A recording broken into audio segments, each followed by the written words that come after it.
Since James Harden has forced his way out of Houston, they have been in full-blown rebuild mode. And I think with this organization, we've seen multiple stages of the rebuilding process. We look at the the Houston Rockets. They haven't been competitive at all since James Harden has left, and they've been a lottery team every single year.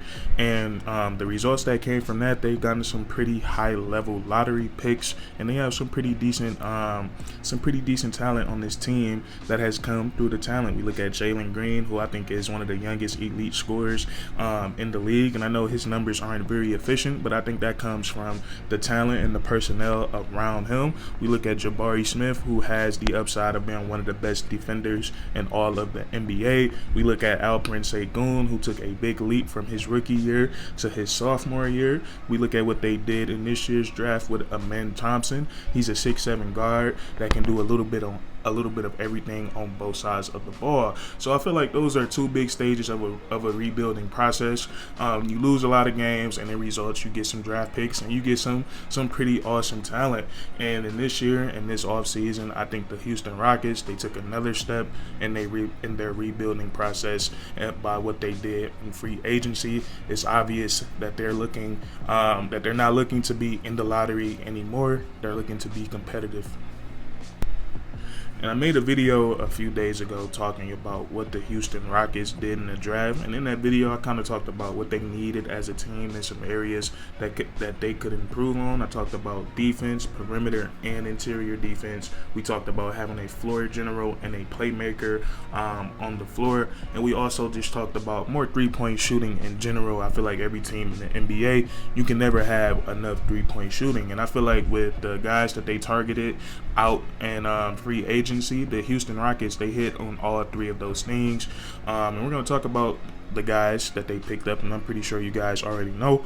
And the first guy that we're going to get into is Fred VanVleet, who previously played for the Toronto Raptors. So we take a look at Fred VanVleet. The Houston Rockets have given him a 3-year deal worth $130 million. And right now, currently, Fred VanVleet is 29 years of age. And me personally, I don't really have a problem with the terms of this contract and the number that they paid him, because we look at the Houston Rockets, and we talked about how they're looking to take the next step in that rebuild, where you get some older guys on the team to help the young guys become competitive. We've seen them bring in Coach Ime Udoka, and you also need better players. And we look at the rest of this roster right now. The Houston Rockets, they don't really have many guys. They don't know who they're going to pay out that max contract yet. You have the cap space, so you might as well use it if you think this player can come in and make your team better. And I think Fred VanVleet, I think he'll be able to do that for the Houston Rockets, because he feels so many things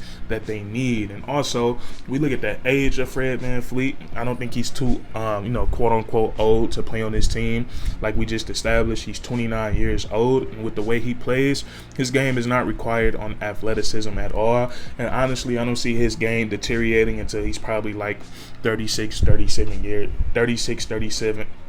years of age. So in that aspect, don't really have a problem with the max contract. And I know one thing people are a little concerned about is the development of Amen Thompson, and it is a little, it's a little risky when you draft a guy 4th overall that plays the point guard position, and then you go sign a guy that plays the same position as him, who's still considered to be a good point guard in the NBA. He's an NBA champion, so 9 times out of 10, Fred VanVleet, he's probably going to be the starting point guard for the Houston Rockets. So it's too early to tell if that will hinder Amen Thompson's growth, but you never know. He could learn from it. Fred VanVleet is an NBA champion. He's considered to be a veteran in this league, and it's a good mentor. He's a good mentor for him to have his first, few years in the NBA. It's important for rookies to have good veterans in the locker room, and from what I've seen, Fred VanVleet is a pretty cool dude. So I like the contract. I like them giving Fred VanVleet the money, because it's like, what else are we going to spend it on? And also, he can come in and help them potentially get into the postseason. And now we can look at what he brings to the table on the basketball court. And Fred VanVleet, he brings 3 of those things that we talked about that the Houston Rockets need. They need three-point shooting, they need playmaking, a floor general, and they also need more defense.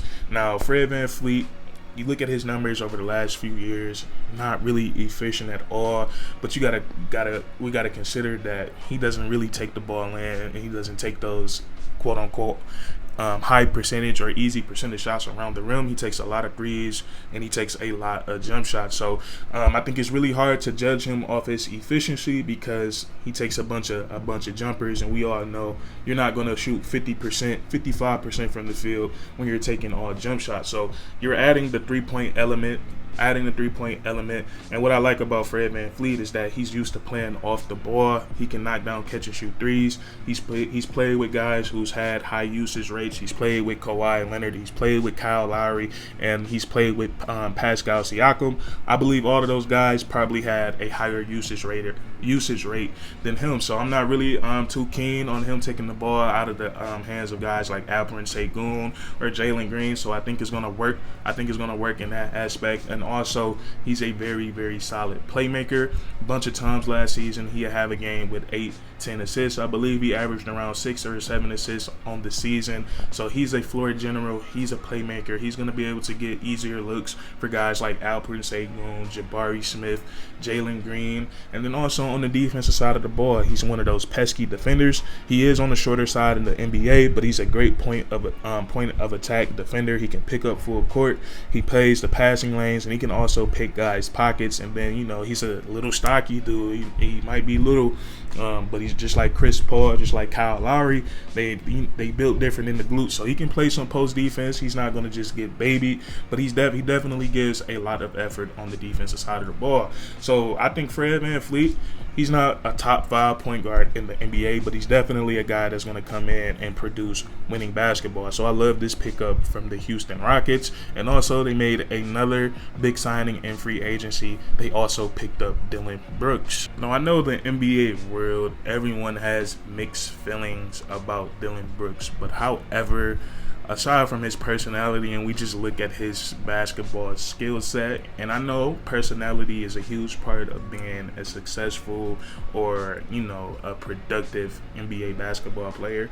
We look at his skill set, he's not trash. He's a very, very, very solid player. Offensively, just like Fred VanVleet over the last 2 seasons, not really efficient, but he's one of those guys. I don't think he's going to be asked to do much offensively on the Houston Rockets with Jalen Green, Jabari Smith, Alperen Sengun, Fred VanVleet. We don't know where Dillon Brooks is going to align in terms of where he will rank as an option, but I'm pretty sure he was brought in because he brings grit and toughness to this basketball team. And no matter what you say, he creates an identity for teams because he's not scared of no one. He'll talk to anyone.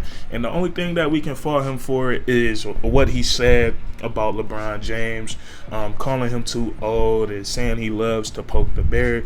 Just for LeBron being who LeBron is, and I'm a Bron-sexual, by the way. You just gotta respect the greats of the game, and we all know what he said was disrespectful to LeBron. And then the Lakers and LeBron James ended up humbling Dillon Brooks. But other than that, I love his attitude towards the game. I love the trash talking. I love the getting in people's faces. I think that motivates your players, the crowd, coaches. So I love that type of energy. But Dillon Brooks, he's actually one of the better perimeter defenders in the NBA. And this is going to be really interesting with the Houston Rockets because they have a bunch of guys that can guard the best player on the team, like the best perimeter player. So I'm really excited to see what this team does defensively. I'm excited to see who's going to be able to guard the best player, like who is Coach Ime Udoka is going to go with. Because we look at the defensive wings on this team, you have Jabari Smith, who coming out of college, you read his draft profile and you watch his college highlights. He's projected to be able to guard 1 through 5. Cam Whitmore, who they just picked up in this year's draft, is a great defender. Amen Thompson is a great defender. You now have Dillon Brooks. You have Tari Eason. You have so many guys on this basketball team that can guard multiple positions. So that's another reason why I love the addition of Dillon Brooks. And it's going to be very hard to get perimeter shots on this team because they have a bunch of lengthy guys who can affect three-point shooting. And then also offensively, Dillon Brooks on this team, I'm expecting him to be a 3-and-D 3-and-D player, and when he have some opportunities to make some plays with the basketball in his hands. And he's not a terrible 3-point shooter. He's an okay 3-point shooter. He can get really streaky. He can get hot. Can have a game where he knocks down 4 or 5 threes. So they brought in Dillon Brooks, and they also brought in Fred VanVleet, and I like both of these pickups because it adds some identity to a young team who doesn't really have one yet. So they just added a lot of grit and toughness. They added some playmaking. They added some floor general to their team, and they also added some defense. So I love these pickups for the Houston Rockets. Another guy that they brought in this offseason, Uncle Jeff Green. I love his game so much.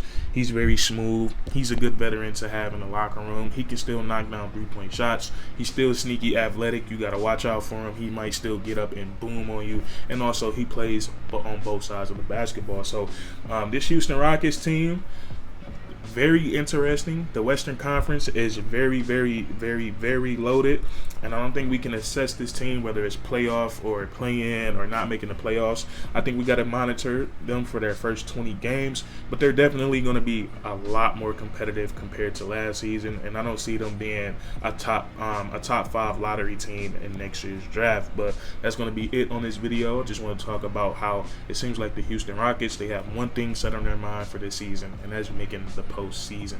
But if you enjoyed, leave a like, comment down below if you agree or disagree, and then subscribe for more weekly content. We do this all the time, man, and that's curtains.